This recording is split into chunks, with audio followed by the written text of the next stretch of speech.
natin kung gaano ka-epektibo itong alkaline powder natin. Okay? Bago ang lahat, gusto ko munang ibigay sa inyo mga gagamitin natin na pang-measure ng alkalinity and acidity ng Get Me Up. Okay? Meron tayong tinatawag na muriatic acid, alkaline water from Get Me Up, isang baso, kutsara. Meron tayong tinatawag pH solution na siyang color indicator para makita natin kung alkaline ba or acid yung tubig natin. Meron tayong test tube, meron tayong color code para sa acidity and alkalinity ng tubig. At meron din tayong alkaline powder. Ngayon, umpisahan natin dito sa muriatic acid. Ang muriatic acid ay tinatawag na strong acid. Okay? Alam naman natin na kapag dumapo ang muriatic acid sa balat natin, masusunog. Hindi kakayanin ng cells natin na mabuhay doon sa acid.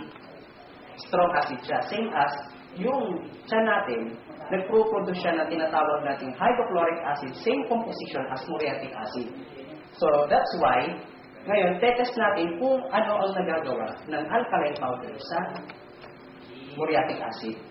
Maglagay tayo ng isang kutsarang muriatic acid sa baso para makita natin kung gaano niya i-neutralize ang muriatic acid. Okay? So, meron na tayo isang kutsarang muriatic acid sa baso. Ngayon, lalagyan naman natin ng alkaline powder. Mga 3/4 ng alkaline powder, 3/4 ng tablespoon measurement, ang 1 tablespoon na muriatic acid. Let's see kung ano ang mangyayari. Reaction. Yan. So, ito na yung nangyayari. Nagkakaroon ng reaction sa muriatic at sa alkaline powder. Ngayon, anong mangyayari kung minix natin ang muriatic acid sa alkaline powder? Alam naman natin na ang alkaline powder o alkaline ay nag-neutralize ng acid. Ngayon, kanina, siyempre, hindi natin mahawakan ng muriatic acid. Dahil lang nilagyan natin ng alkaline powder, tingnan natin kung meron pa siyang strong acid sa ating katawan. O pag ilalagay natin sa balat, yung muriatic acid. Kasi ito, maaari, hindi ko pwede ilagay ito dahil masusunog yung balat ko. Pero ito, dahil lang nilagyan ko ng alkaline powder, pwede na siyang hawakan na yun. Ang trabaho ng alkaline powder ay i-neutralize niya yung acid ng muriatic acid. So, ilalagay ko ngayon sa balat ko. Yan na siya.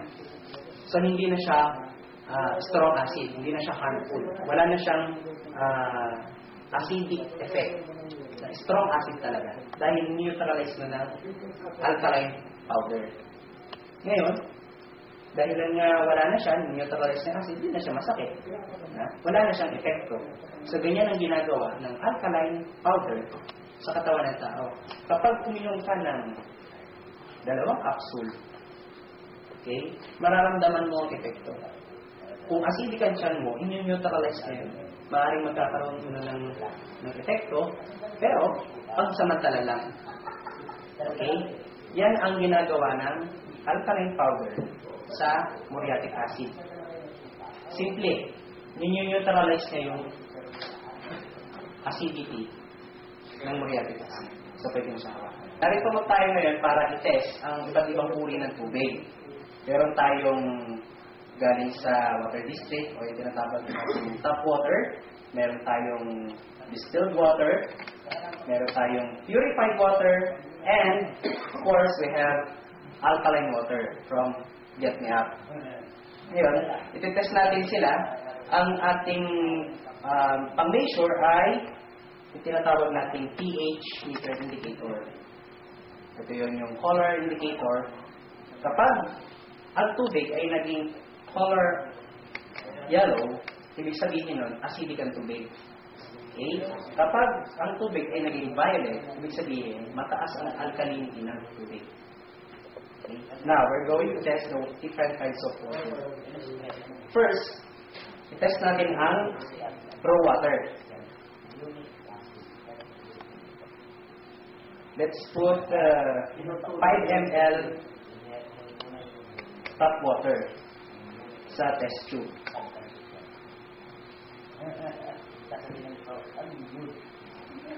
And then, maglalagay tayo ng 5 drops ng pH test solution. Tignan natin kung anong kakalabasan ng kulay ng tubig na tap water. 1, 2, 3, 4, 5. Okay, ayan siya. Alagyan natin, tapos tayo natin kung ano magiging kalagasan ng tubig. So now, ang kulay ay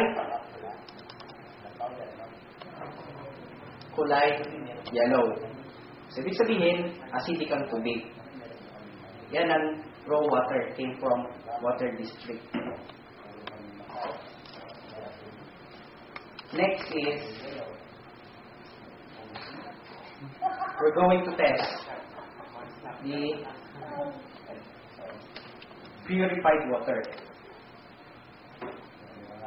Let's put again 5 ml sa test tube.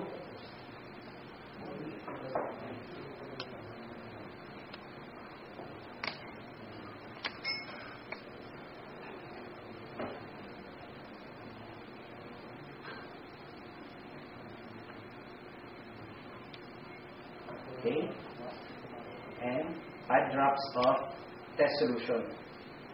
1, 2, 3, 4, 5.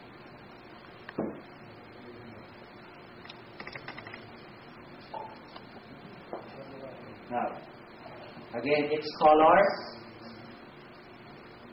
yellow. So, ibig sabihin, acidic pa rin ang tubig. This is purified water.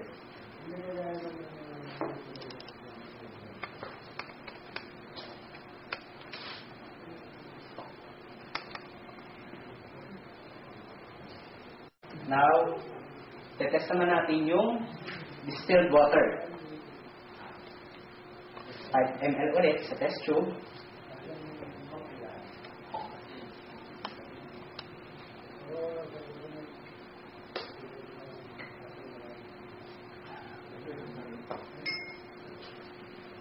And 5 drops of test solution.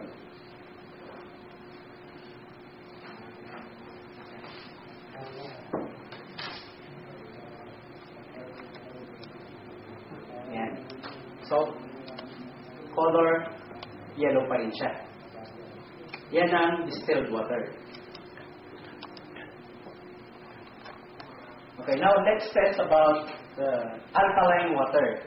Yung get me up alkaline water. Tignan natin kung anong kulay ang kakalabasan ng get me up alkaline water.